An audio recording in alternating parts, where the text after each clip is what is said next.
So students, coming to the chapter 12, security at the network layer. Okay, so here IP security, SEC is a collection of protocol that provides a security for the packets at the network layer. Packets are the messages what we are sending. For that, to provide security, we are using IP security. Okay, it helps to create, authenticate and confidential the packets.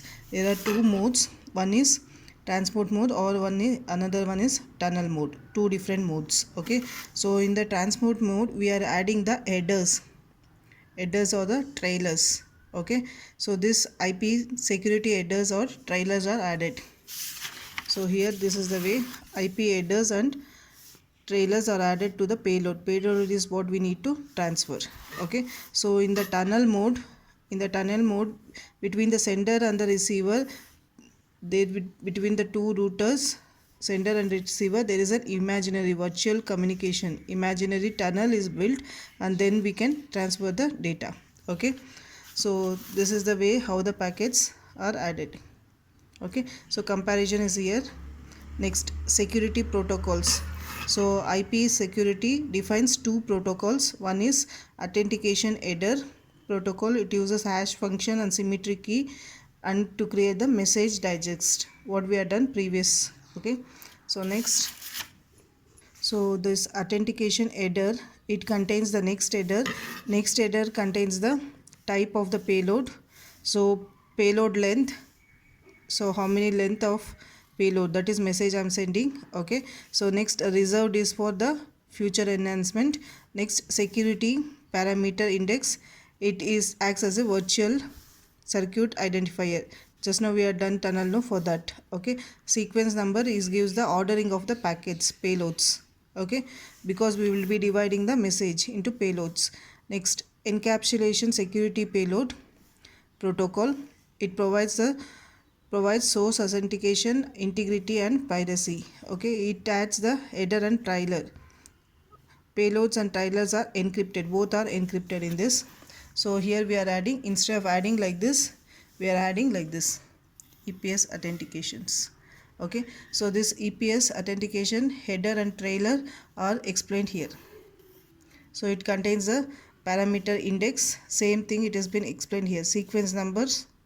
Okay, so next, payload data, padding and authentication data.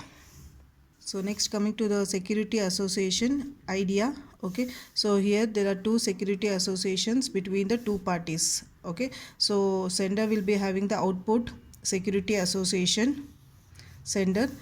So receiver will be having the inbound security association between the sender and receiver. So each side there will be a value of key will be stored and the algorithm will be stored. The what type of algorithm is needed for the inbound and outbound SA. SA is security association. Security association, for that we need one more thing, security association database to communicate. Okay, so where the data are stored. So security association database, each entry in the database contains all these things. So security parameter index, destination address and the protocol what it is using. Okay, so types of security association parameters. So these are the things stored before communications. Okay, so sequence number, counter, so this becomes the parameter, sequence number, overflow, all this becomes the parameters. So those parameters are given here. Okay, so next, coming to the security policy. Security policy type is defines the type of security applied on the each packets.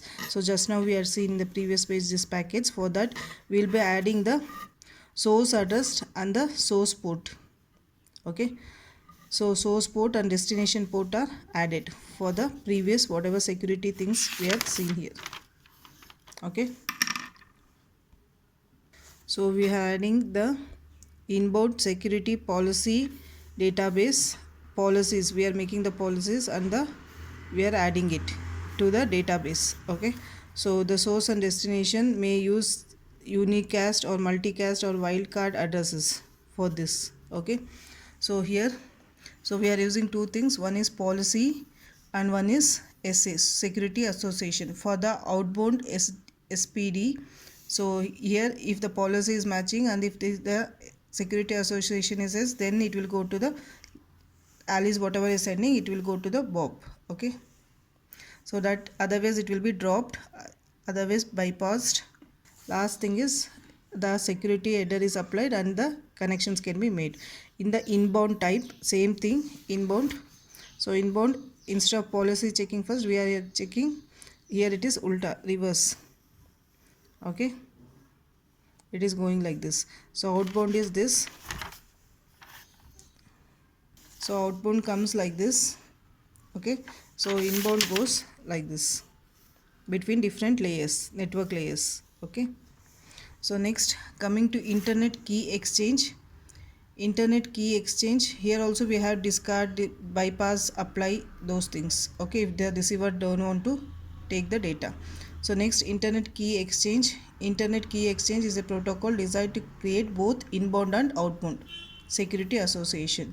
If there is no SA, security association is not there, then internet key exchange will establish one.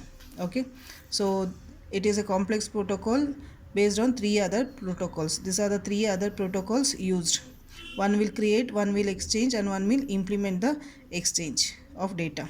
Okay, so next, improved Diffie-Hellman key exchange provides a session key between the two peers, that is the senders and receivers. So it may get, the drawbacks are clogging attack, that pretending one person may pretend as other, or replay attack, that is the key may be used further in the future, or in the middle in the man, one in between sender and receiver, one person may take the message. Okay, so improvements are use of cookies, use of nonce, what we had done in the last class. Next, use of secret keys. Okay, so different types of keys, secret key, encryption, decryption key, or digital signature, any one we can take. Okay, so here it is explained in the picture form. So there are 2 phases, phase 1 and phase 2. So phase 1 contains main mode 6 exchanges, aggressive 3 exchanges, quick mode contains 3 exchanges. So phase 1 contains, it is a main mode, it initiator and the responder exchanges 6 messages. First 2 messages is they exchange cookies and negotiate the SA, security association parameter. First we saw that. Then third and fourth messages, it creates the half keys or the nonce. Okay, so next, fifth messages is used for signatures. Fifth and sixth messages is used for signatures. Okay, verification. Next, aggressive mode. In the aggressive mode, only 3 messages are exchanged. So 1, 2, 3 becomes 1 message, and 2, 4, 6 becomes 1 message. Then fifth becomes the third message. Okay, so in the quick mode, the quick mode uses whatever was created in the first phase and it responds. Okay, so one more type of algorithm is, instead of SA algorithm, we can use this. Okay, so this is used to carry the message. Okay, so that general header of that is given, so you need to add this. Okay, so explanation how many bits it is there, it is given here. So ISA payloads are explained here, what are the different types of payloads and the description. Okay, so next, how the header looks, what is the generic header looks in the ISA, it has been explained here. Okay, so you need to bahad this how many bits it is. Okay, so thank you, all the best for your exams.